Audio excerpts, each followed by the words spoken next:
Of August of last year, I had a connection with a friend of ours named Banning Leapshire. And some of you know Banning, Jesus Culture, a little thing up in Sacramento called Jesus Culture. And Banning said, hey, Barry, I think you would really love this guy named Dave Gibbons. I go, all right, hook us up. So fast forward September, I think it was, of last year, I went up to Orange County and had coffee with Dave Gibbons.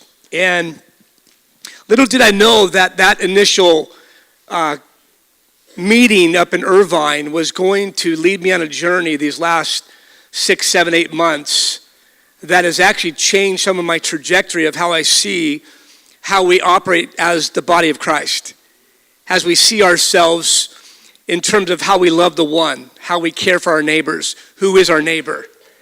And I attribute much of the language that I'm now using to what I would consider a new friend, Dave Gibbons, but also a new friend to this family. And I really believe today you're going to agree with me that what Dave carries, what he brings, is not only, I believe, what God is speaking to those that will hear, but I also believe it's a movement. I believe that God is moving through Dave and moving through his organization called Xealots that is going to bring, I believe, transformation to communities, to churches, because they're going to begin to see things differently than they ever have before. And that's my heart for you. I don't want us to do church as normal. I want us to be the church. I want us to be the ecclesia. I want us to gather well. But when we leave this building, I want us to dream about how God can use us to love the one, to love our neighbors, to really bring our faith to the public square. And so I want you to do me a favor before we go next door and have a Mexican fiesta feast.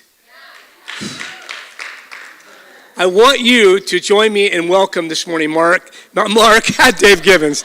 Dave Gibbons, ladies and gentlemen, come on. Didn't mean to fake you out there like bringing Mark. Bless you, man. Thank you, man. Glad you're here. Thank you. Okay. Well, please sit down. Well, happy birthday, Barry. Yeah, I know we'll do happy birthday. We'll sing the song probably in there, I guess. But, you know, Barry, what does it mean, your name? So, you know, I didn't look up the formal definition, but I looked up the Urban Dictionary definition. Okay? And I actually liked the definition, the Urban. It said, it's the number 4 definition. Barry, the most amazing form of life. Once one encounters a berry, that person's perception of life will change drastically.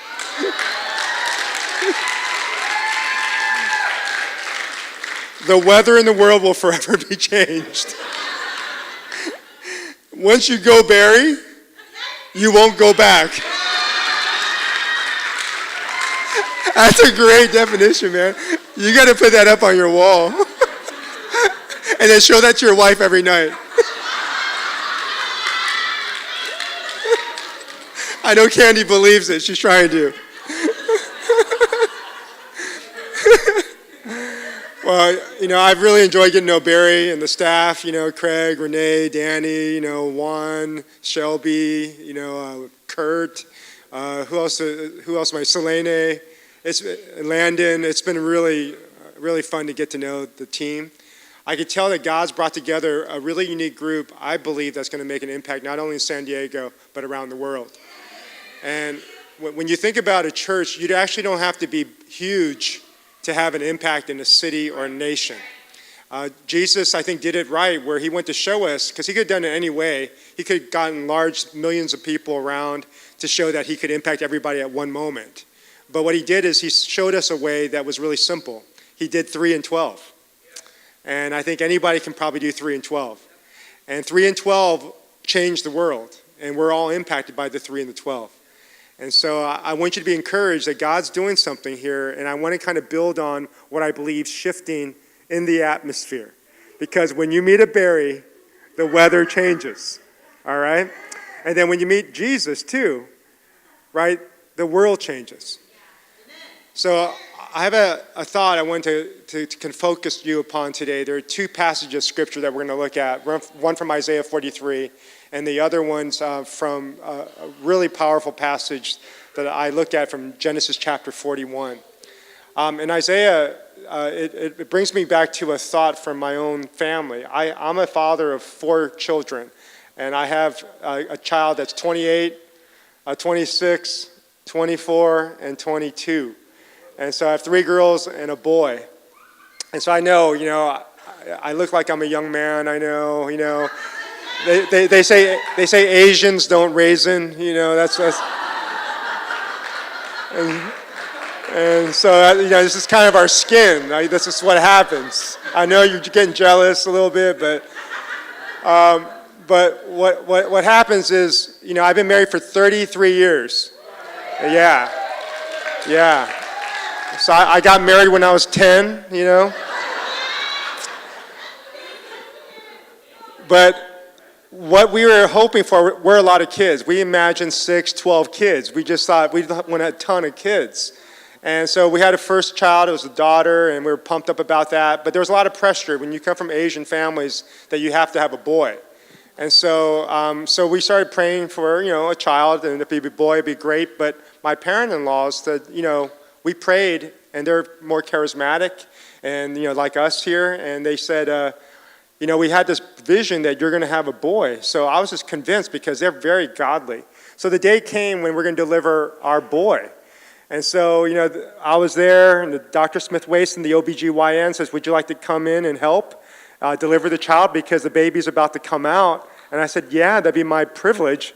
And so I go in there, and she goes, okay, now kind of be careful because when you get in there, the babies are very slippery. And so you got to hold really tight. So I'll pull the shoulders out and then get your index fingers and put them in the armpits and then pull. And so I went in there like my old football position. And the baby's head crown, and then she pulled the baby's shoulders out. I put my index fingers into the armpits, and I pulled the baby out, and I held the baby like Lion King. And I said, it's a boy, yes, it's a boy. And the doctor said, no. It's a girl. In America, we call that an umbilical cord.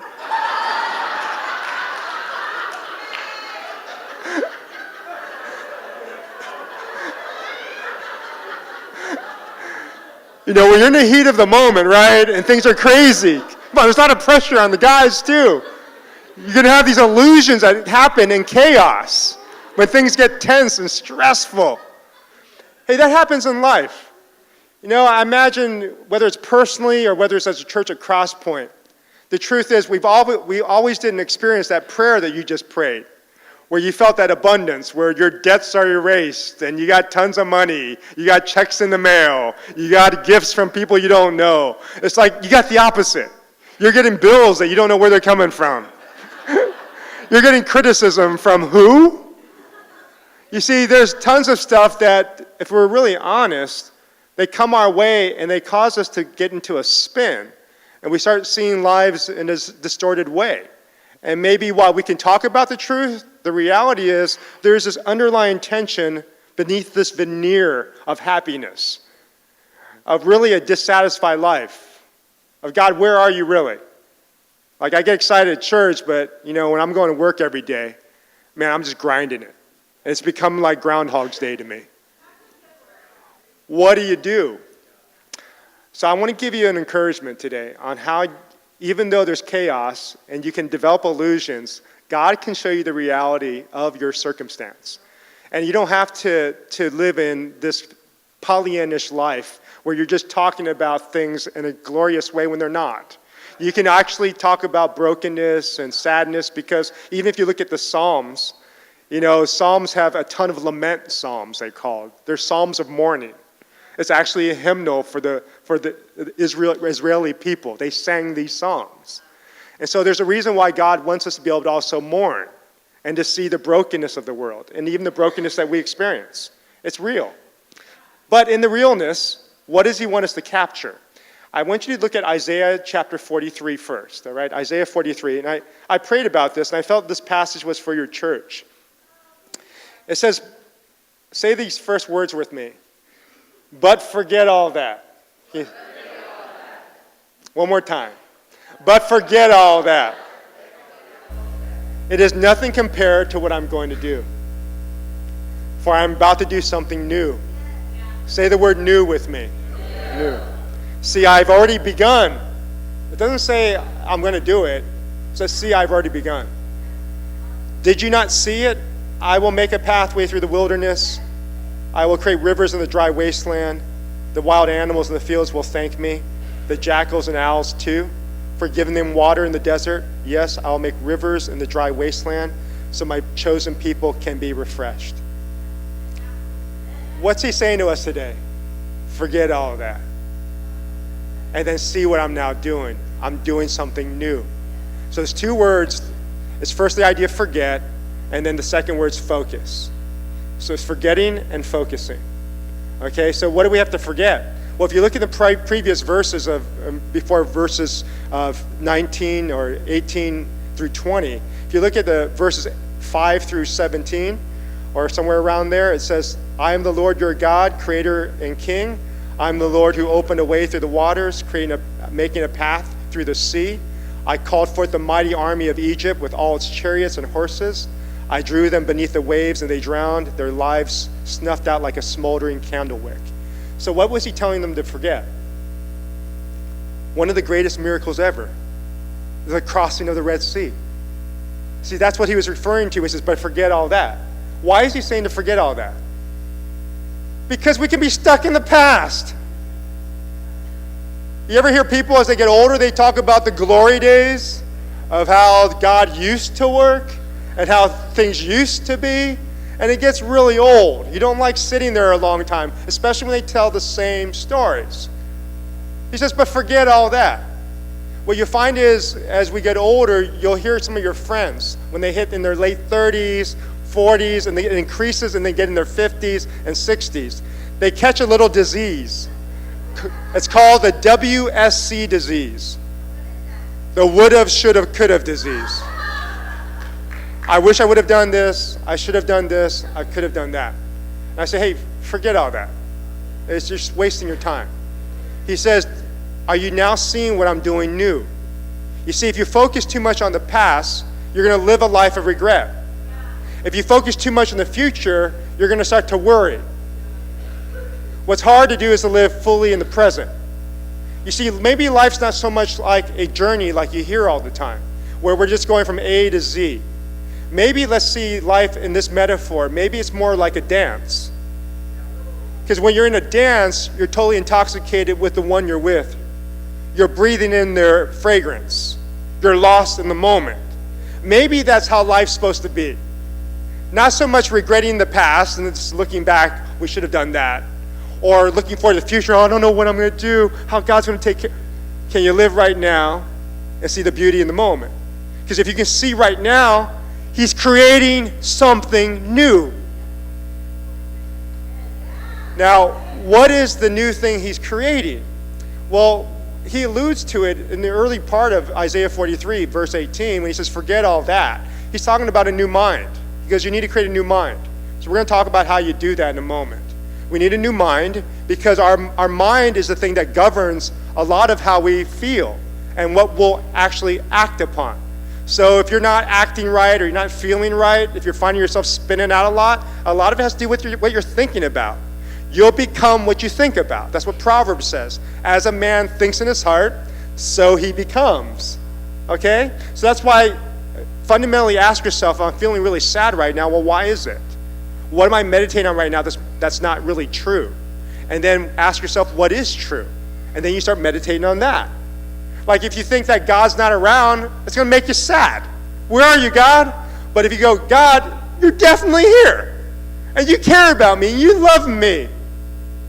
Then you start to feel different. You'll act differently. The other thing he asks us to do, I think, in this passage is to develop a new set of eyes that we can see well. And he wants us to be able to envision things that we haven't normally seen before. Have you ever gone down a road where you've driven down that road and you go, honey, man, that's a beautiful building. I never saw that building before. And then your wife goes, well, that's been around like for the last 10 years. And you go, seriously? You go, yeah, seriously. Why is it that you didn't see the building? It's because you've lived there for like 40 years and you saw things a certain way And so what happens is there's a phenomenon called inattentional blindness, meaning that your brain develops a neural pathway, and a neural pathway is a highway where your neurons are running. And so when you see things or feel things, it just starts to go in that path. It starts to run that road. So what happens is when new things emerge, you don't even see it because your brain's already in that space. You're not running down this other road because you're so used to this road. You can't see anything else. If you ride motorcycles, this happens all the time.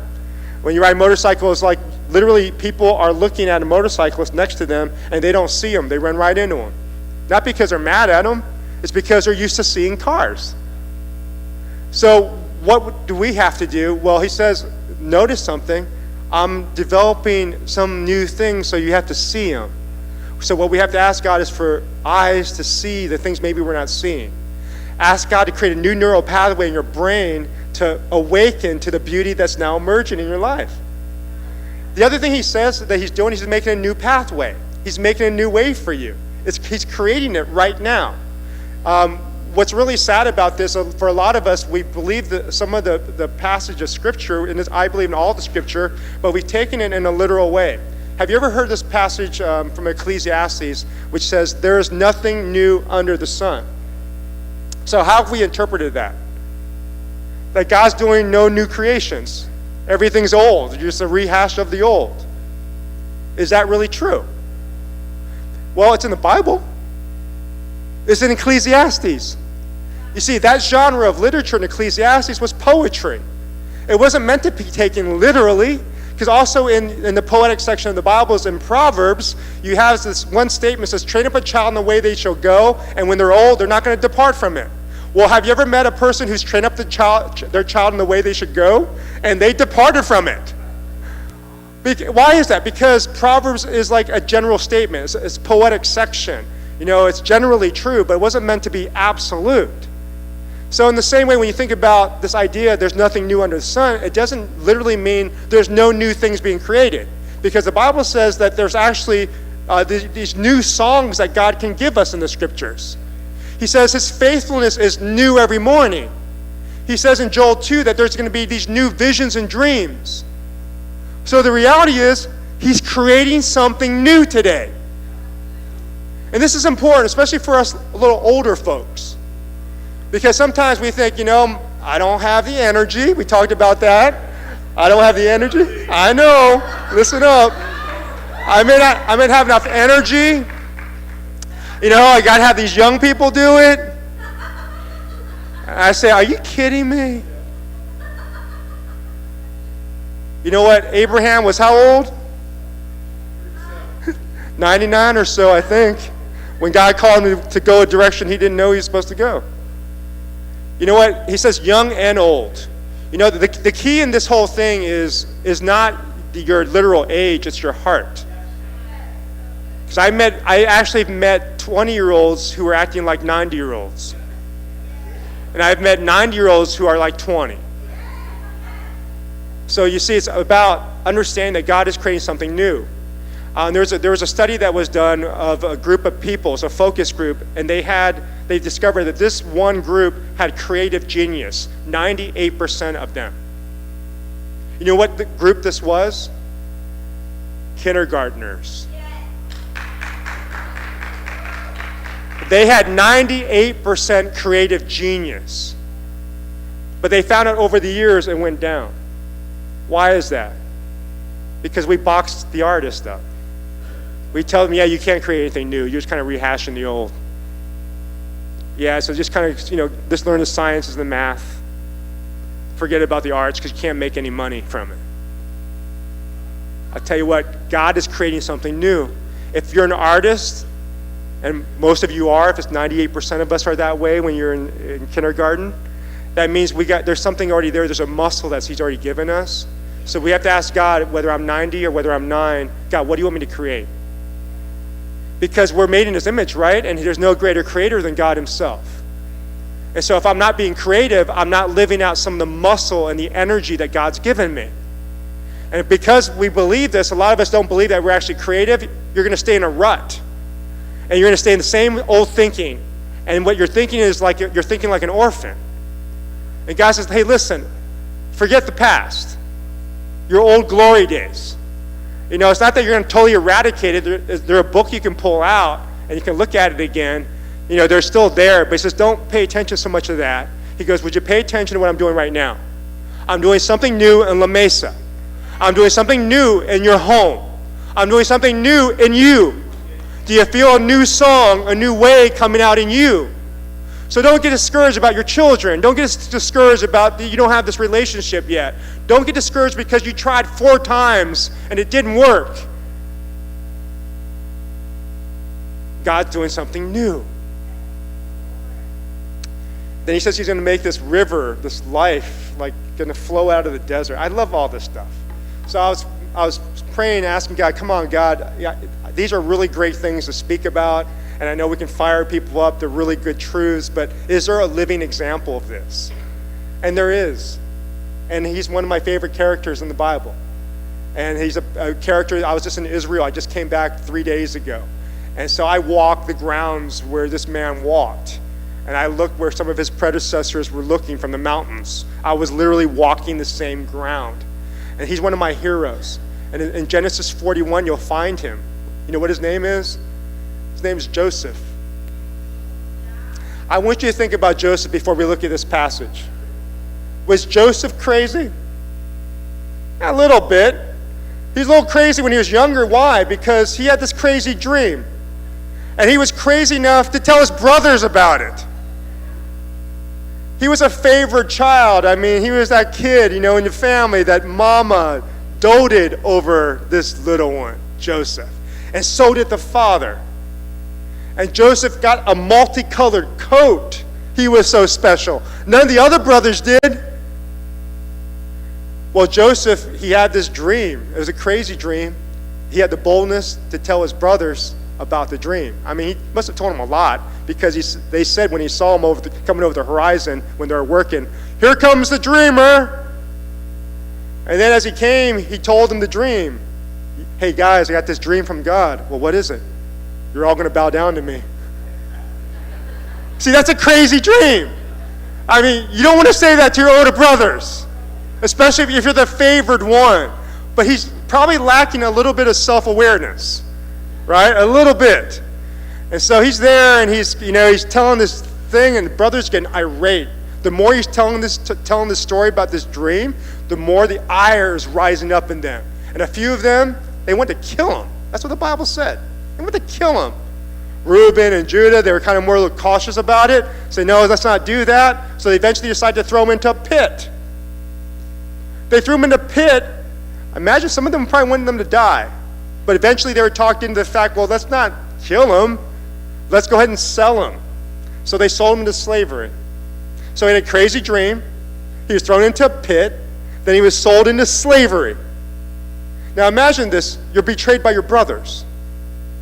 It's one thing to be betrayed by someone you really don't know, an acquaintance that talks behind your back. It's quite another thing when it's your own family. See, that one hurts. So imagine him in the pit. His favorite robe is all torn up. He's dirty. And he's thinking he's going to die. And then they sell him off. He's a human traffic victim. So he's sold off, and he goes to Egypt to go to a land he doesn't know about. And he's taken under this authority. He's the captain of the guard, like the bodyguards of the Pharaoh. So he was given this elevated position uniquely. And so can you imagine that after being there a little bit of time, that suddenly he's elevated? He's getting some hope. It's almost like after you graduate from college, you've worked hard, you got beat up, and finally you got your first job and you're getting hope. But then what happens? This thing comes from the side. He didn't even expect it. His boss's wife has interest in him. When she looks at him, she really liked him, and not in a good way. And she tried to have relations with him. She said, "Come, basically sleep with me." And he would have no part of it. He took off. He took off so fast, as she was trying to grab him, she took his robe and stripped it off of him. And then he took off. What did she do? She then lies to her husband, Potiphar, that Joseph was trying to sleep with her. Now, if you're the husband, what would you think? You wouldn't be too happy. So what happens to Joseph at that point? Joseph is thrown into prison. He's thrown into prison for against something he didn't do. See, this is another level of injustice. It's one thing if you get betrayed by your brothers. It's another thing when it's a systemic injustice, when it's like a governmental type of injustice. That's an authority that's high. So not only are you betrayed on the inner courts of your family, you're now systemically dealing with injustice. And the African American community, the Latinos, a lot of the community in America, they have to deal with these same type of struggles constantly. We have no awareness of the intensity of that. But there's a systemic oppression. So he's feeling, man, I've been betrayed by my family. I've been betrayed by the authorities in this new land I'm in. And he's now in prison. He's in prison. And then what happens? Did God forget him? No. Can you imagine he's there and we don't see him sinning? There's two guys that come in, a cupbearer and a baker. They tell him his dreams. Joseph interprets the dreams. For one of the guys, it wasn't too good. He was going to be hung. For the other guy, it was going to be good. He was going to go back into Pharaoh's court. And Joseph talked about that. So he interpreted their dreams.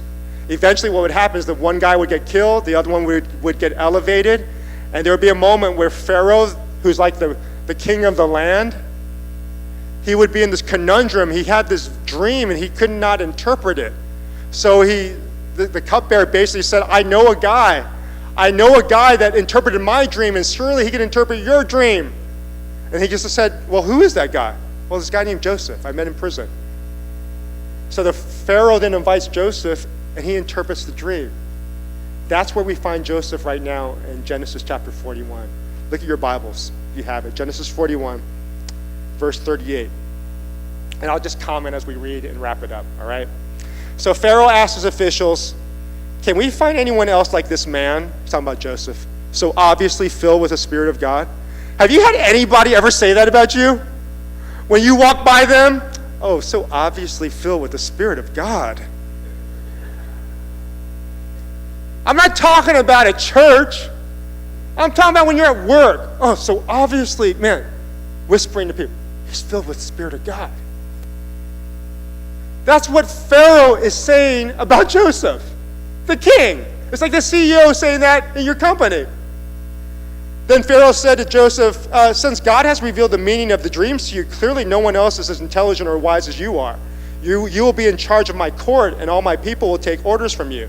Only I, sitting on my throne, will have a rank higher than yours. Pharaoh said to Joseph, I hereby put you in charge of the entire land of Egypt. Then Pharaoh removed a signet ring from his hand and placed it on Joseph's finger. He dressed him in fine linen clothing and hung a gold chain around his neck. You know, I thought this was really interesting to me. It struck me when I read this. I've read this like 1,000 times and never had I seen this before when I read Genesis 35 through about 45, but it stood out to me this time. You know what happened? Do you see the shifts happen in Joseph's life? They all had to do with clothing. And I kind of like fashion stuff, you know. I'm involved with people who are fashion designers in New York or in LA. And so, you know, I noticed clothes and stuff. So I noticed this, I go, oh yeah, he started out with like a really nice multicolored robe. And then it was torn off of him. That was a shift when he was thrown into a pit. Right? And then he gets a new robe when he gets a new job. And then it's torn off of him again from the woman. And then he wears prisoner's clothes. And then now he's wearing a fine linen robe. Versace. A fine linen robe and a signet ring bearing his authority that he's been given by the Pharaoh. That's fine. See, when I think about that, you know what it causes me to remember? Is before you experience often the wonder of God, you're going to often be wrecked. Before you experience the promises, there is that pit and the prison. They're the prelude to the promise. You see, you have to see this journey. Often you just think it's like this. It's actually like this. And before the this, where it goes, woof, there's usually a this. Because usually you're kind of going, then there's a this. And you think, man, I just can't. There's just no way. I cannot move. I've been here, done that before. And I just didn't make it. I don't think I can make it ever again. That's the lowest point. It's what we call the death of a dream. Because his dream, I wonder, was challenged. And you'll find that every great man or woman of God before the resurrection, there's some type of death. And it's not because God's trying to beat you up. It's because he loves you so much. He wants you to rely solely upon him. Because down here is when you finally see him. And he gives you what you need. Because if you don't get it down here, you'll never survive up here. So that's because he loves you. It's not because he hates you. He wants you to learn something down here. And often I tell people at this place when you're down here before the wonder moments of God, what he's doing with you is, there's these like different communications we give as pastors. They'll tell you, you have to just persevere, which is true. You have to persevere through the pits and the prisons. But it's not just persevering. You know what graduate school level Christianity is? It's when you not only persevere in the midst of your tribulation or trial, it's when you have joy. It's when you can have this joy that no matter what type of circumstance I'm going through, I got just a crazy joy. And it's emitting from you. And you can see it in people's eyes, because the eyes are a window to their soul. You can literally look at a person next to you, you can see whether they have joy. It's almost like you see a kid filled with wonder. It's like being at Disneyland for the first time. Or the magical, when they see something they've never seen before, there's a twinkle in their eye. It's like that. It's like when you can't say anything. Because silence sometimes is the best thing. It's like, yeah, there's nothing really can describe how awesome this is. If I try to say anything, I just mess it up. It's that beautiful. Yeah, God gave him new clothing, but before that, he had to go through the prison and the pit and the prison robes, all the criticism. Before you get champions, for people who just champion you, and you got people who rally behind you, you'll always have critics. Critics are always going to be there before the champions. If you can endure the critics, the champions will come. Then he had Joseph ride in the chariot in verse 43, reserved for his second in command, and wherever Joseph went, the command was shouted, "Kneel down!" How cool would that be? Kneel down! See, as Joseph's riding along, they're yelling, "Kneel down! Kneel down!" This guy's getting respect that he never got before. He's been given an authority that he's never had. He's living out this dream. Not only are his brothers going to kneel down to him, the world is kneeling down to Joseph. And Pharaoh said to him, "I am Pharaoh, but no one will lift a hand or foot in the entire land of Egypt without your approval." Then Pharaoh gave Joseph a new Egyptian name, Zephanath-Paneah. You know what that means? God lives or God speaks. That's so cool, man. It's like whenever, he saw Joseph, he just said, God speaks. God lives. See, that's the best compliment you could ever get. More than what you say, it's the way you live. And people just look at the way you live, they go, man, God speaks through that guy. God lives through him. Pharaoh gave him that name. He also gave him a wife whose name was Asenath. She was the daughter of Potiphar, the priest of On. And this is very fascinating. I didn't notice it till this morning when I was reading over it again. This was like another god.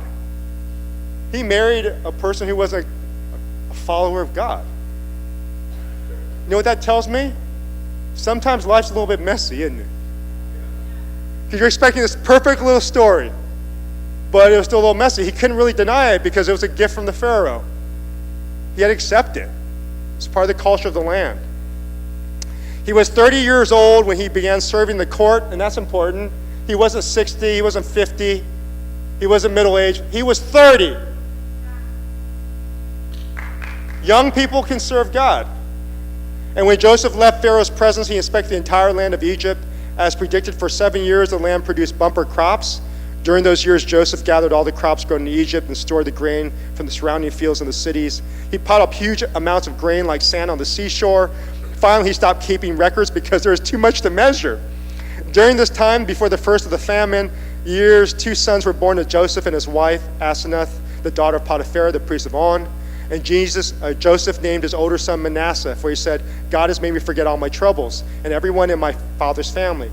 Joseph named his second son Ephraim, fruitful, for he said, God has made me fruitful in the land of my grief. Okay, here's the secret. You would have missed it. Remember we talked about you seeing what's happening new in your life? How do you get there? It's by the shifting your mind, a new mind, right? New eyes, seeing the new way, the new life. He's telling you how he did it, by the naming of his sons. The first son is what's the name? Manasseh. You know what that name means? Causing to forget. See, this was the secret sauce. He's saying, God, help me to forget all the bad that happened to me by all the people who betrayed me, all the people who wounded me, who had no right to do it. It was abusive, in fact. It wasn't right. It was evil. But God calls me to forget it. Now, you're going, well, he didn't forget it because he's talking about it right there. You're right. It's not that type of forget. See, when we say forgive and forget, that's not really compatible. And the way we've defined, like you're going to totally eradicate from your memory. You're human. How can you entirely forget a wrong that was done to you? So when he's saying this word forget, I looked it up in the Hebrew. It actually means deprive or neglect the fuel. So you know how you'll get a bad fuel from someone who's betrayed you, and this makes you upset or causes you stress or anxiety? It fuels that, right? That anxiety and toxicity. He says, cut off that fuel. Don't let it fuel you anymore. Don't meditate on it anymore. Cut that pipeline. See, that's a really important piece again. Meditate on what's true. Don't deprive yourself of that. That's what the word forget means there. Neglect. Cut off the fuel source. Don't let it fuel you anymore. It's there. You're not eradicating from memory, but you can cut off the source of it so you're not meditating on it and chewing on it, because it's going to mess you up. Then the word Ephraim, it means abundance. And so that's a second secret sauce to how we create a new mind and new eyes, a new way of life, is we have to really see the abundance. We have to see ourselves as favored sons and daughters. That, man, why can't you do this vision? Like Juan, I believe, is Juan here today? He's upstairs. Juan, is it okay to share that, you think? Yeah? Oh, are you back there? Where's Juan? Oh, you're back. So Juan shared, because he had a horrible story. I guess you guys all heard about it, the horrific life that he went through. It's like a Joseph story. But then when he shared the story with us a couple nights ago, again, I heard for the first time, in my spirit, I said, Juan needs to go back home. And then he said that's his dream, to go back and see his mom.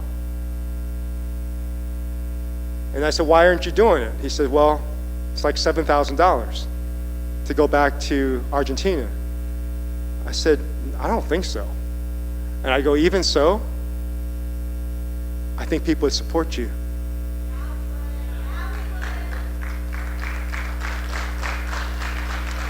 So I pulled out all my cash that I had in my wallet. I said, I want to be part of the blessing of this. I want to seed it.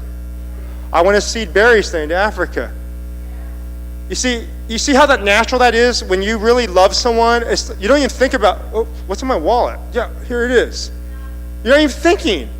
It's like if they're really truly family and it's truly a need, it's like, dude, whatever I have to do to get you there.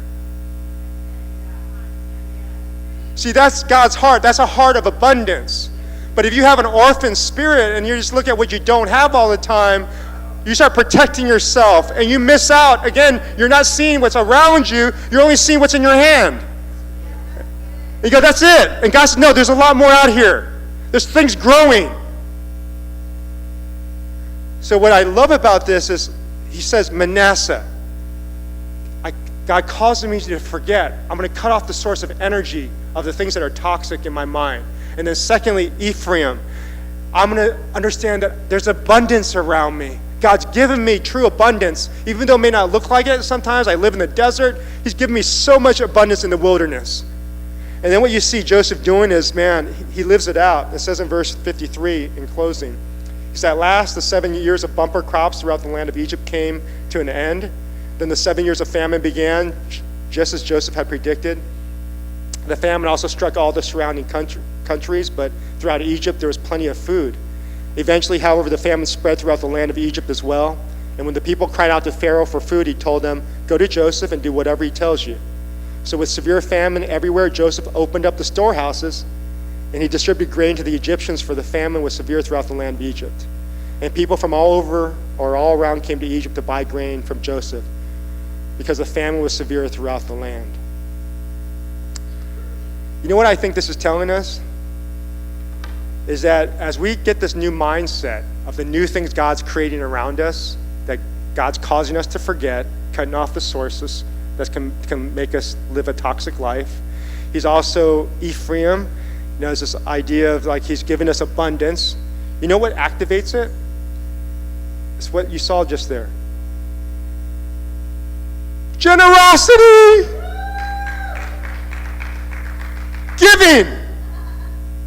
Giving without any strings attached. And I'm not just talking about money. I'm talking about yourself. Because most of the world, when they look at Christians, they see us looking at them like projects. Like we're trying to win them to Jesus. And we really look like salesmen.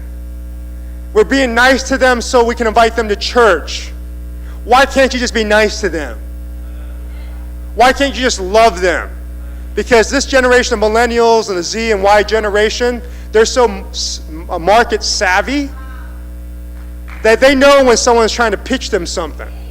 So that's why you're really tired of the Christian pitches. Because they can tell what you're just kind of being nicey and kind of cutesy with them when you really don't care. So you know what happens when you really want to live this new way? There's an activation thing you can do. You start to give away. As you give, your heart will follow. So you give towards the things you want your heart to follow. You know that's biblical, right? It's not the opposite. You know, you feel you got to have a good heart, and then you're going to give out the abundance of your heart. No, it's more like, okay, I don't have that much abundance. I need to grow towards loving this person more. So if I'm going to love this person well, I have to give more time to them. I have to give them. What else can I give to them? What do they need? My love will grow. I saw this happen with my dad, because my family suffered through a divorce when I was young. My dad had an affair, and it wrecked my mom. And my dad went off and married someone else, and it destroyed our home. I had such anger and resentment towards my dad. And then one moment, I was walking across the football field, hadn't talked to him in several years, and then I felt I heard the voice of God saying, Dave, you need to forgive your dad. And I said, but I have no feelings for him. I can't do it. And then I heard God say, well, do you think my son felt like going to the cross? And then I said, okay, got it, Lord. And so I called my dad up and said, hey, Dad, and he was thinking I was going to unleash like profanity in his ears. And I said, I need to talk to you. You know, when I come home from South Carolina and come back to Arizona, I'd like to meet with you. He goes, okay. Yeah, and I said, I'd like to meet with your new wife too. It was the one he had an affair with. I said, can I meet with her too? He goes, yeah. So I go fly home, and they're sitting there, and I said, Dad, and they're scared about what I'm about to say. They think I'm going to unleash this tirade of venom. And I say, I want to say I'm sorry, because I haven't treated you like a son should treat a father. So would you please forgive me? And my dad started weeping. He goes, Dave, would you forgive me for all the things I've done wrong? Then I looked at his wife and I said, I'm sorry to you too, because I haven't treated you very well either. Now I'd like to tell you that my love for my dad, immediately the feelings came, but it didn't come. But see, feelings to me is like when you like someone. Love is when you commit. And I'm committing myself, I'm giving to them even though I'm not feeling something. It wasn't until several years later that I started to feel something from my dad. And it happened as a result of a therapist I talked to. He basically said, what's your dad's first name? And there's an epiphany. I said, his name is Gary. I go, yeah, Gary. He's a normal dude. I always saw him as dad, like he should be perfect. And suddenly I saw him as Gary. It just shifted in my brain. He's a normal guy. Why am I expecting him to be perfect? Because he's been a pretty good guy, actually. He was good to me before that mess up. And I know he didn't mean to do it necessarily. So you see how my vision changed as I started giving?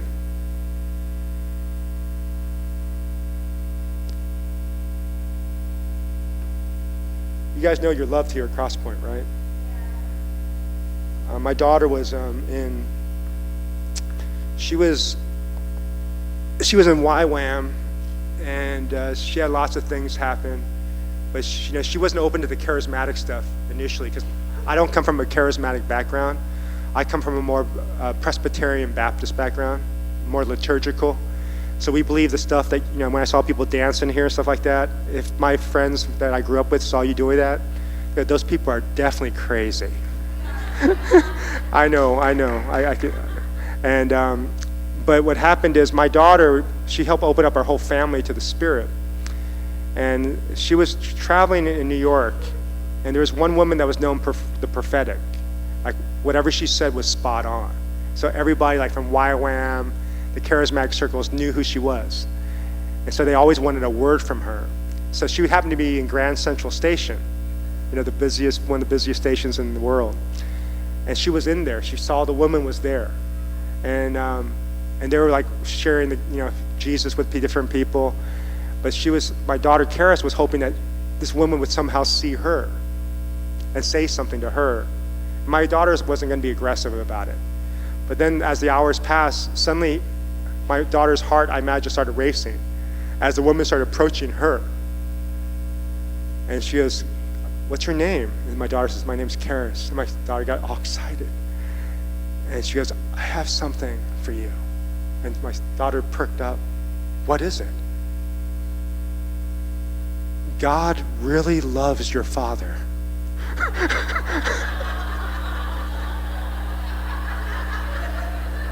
And my daughter goes, no. She goes, yeah, God really loves him. He really loves your dad. My daughter didn't take it badly, but we just laughed about it. She told us because she was laughing about it. But I can honestly tell you, I've always felt that. And that's caused me to live the way I do today. I have my down moments. I don't have always good times. There's this type of fluctuations. But at the end of the day, when I put my head on my pillow, I know God's crazy about me. And one thing I want you to get for sure as you walk out of here, and you know that you're supposed to forget the past, deprive it of its energy, and focus on what God's doing right now new. I want you to remember this, that God's trying to create a new set of eyes for you, knowing that you have been given abundance, a ton of favor. So what you thought, again, was just like a shutdown of your life where you have to tap out, maybe it's more an upgrade.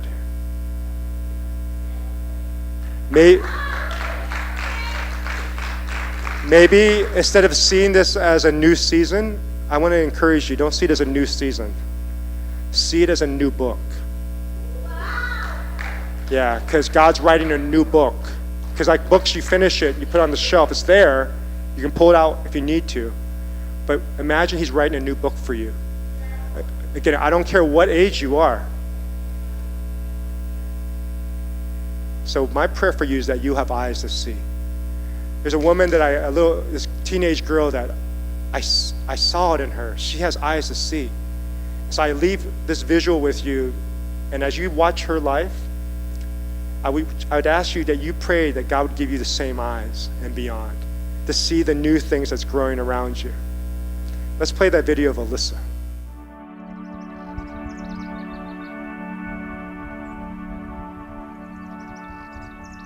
Grass is soft, like the angel hair pasta. Grass kind of resembles that. I guess, I don't know. I've been blind since birth. I have a disease called Leber's congenital amaurosis. People often ask me, is it hard being blind? Is it scary? And it's not. It's just a normal way of life for me.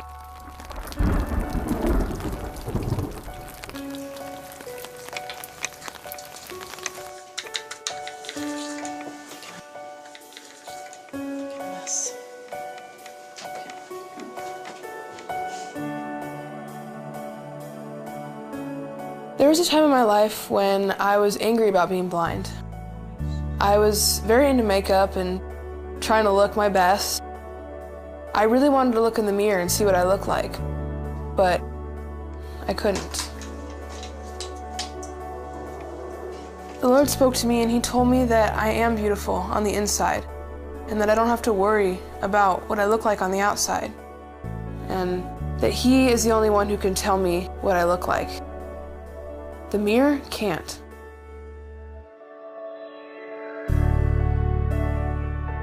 Sometimes I feel like I'm a little bit of a burden to people. She's right in front of you, girl. Sometimes I wish I didn't really need that much help. I wish that I didn't have to rely on them. Okay, got everything, Liz? Yep. All right, we're out the front door this time. Ready. I'll break too.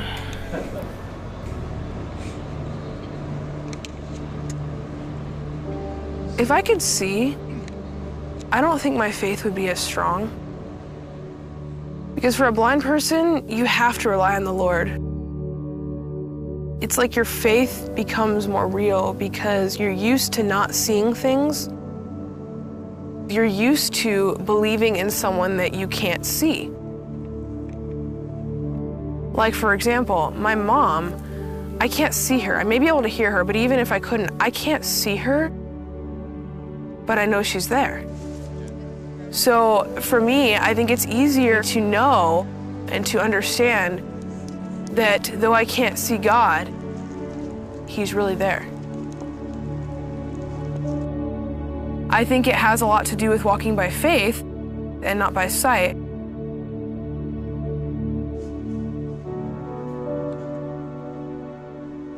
I have this desire to help people, but I feel like being blind sort of limits me as to what I can do. But the reality is, God has given me a gift of singing for Him and leading worship, and I feel like that's my way of helping people, and I'm grateful for that.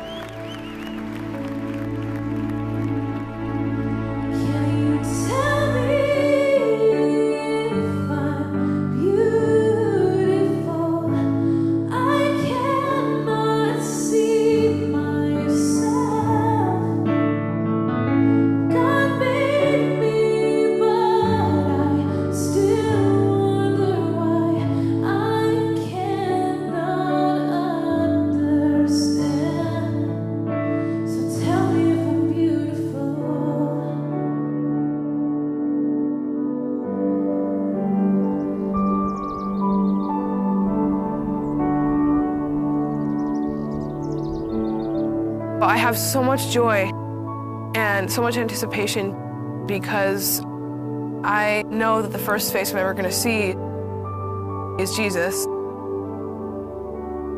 and that means the world to me.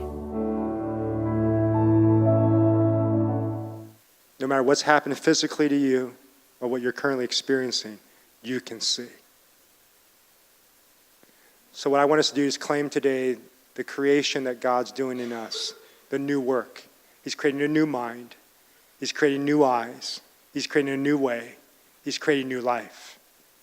If you want to step into this new life and into this creative season or creative book that God's writing for you, I'd like you to come up here and stand and pray with me if you want to step into it.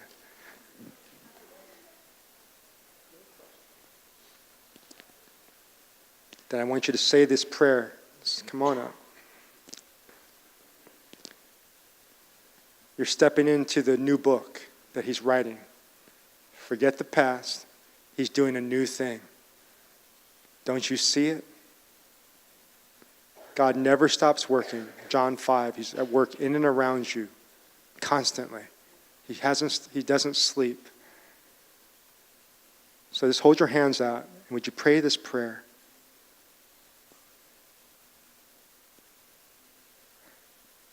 Thank you for the gift of creativity.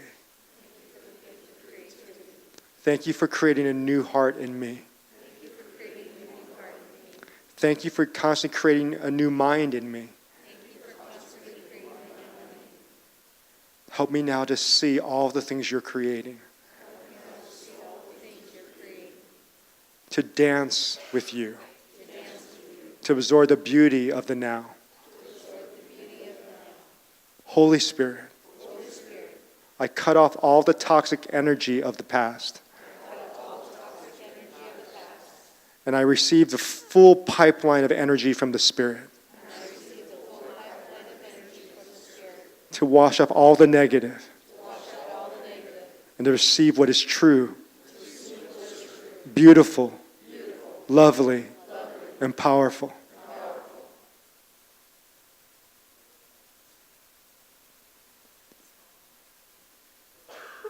I surrender myself to you completely again. Lead me, Jesus. In the name of the Father, the Son, and the Holy Spirit.